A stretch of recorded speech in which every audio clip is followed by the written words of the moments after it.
నచ్చినాయి బాగా? ప్రవేశ పథకాలు అన్నీ నచ్చున్నాయి. అన్ని.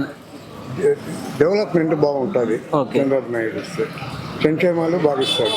అదైతే వాస్తవం. ఓకే. ప్లస్ ఈ యొక్క నియోజకవర్గంలో ఈ యొక్క జీడీ నియోజకవర్గంలో తెలుగుదేశం పార్టీ నుంచి థామస్ గారు, అలాగే వైసీపీ పార్టీ నుంచి నారాయణ స్వామి యొక్క కూతురు కృపాలక్ష్మి గారు నిలబడ్డారు.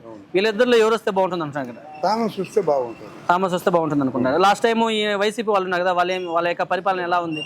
వాళ్ళది అంతంత మాత్రమే ఉంది. పరిపాలన ఏం లేదా?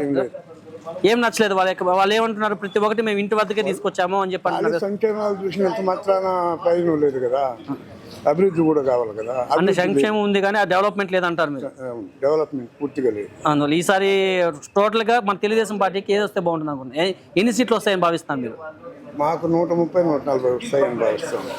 కూటమి కలిపి ఓన్లీ తెలుగుదేశం కూటమితో కలిపి మీకు 130 నుంచి 140 వస్తుంది. తెలుగుదేశం జెండా ఎగరేస్తామంటున్నారు మీరు? ఎగరేస్తారు.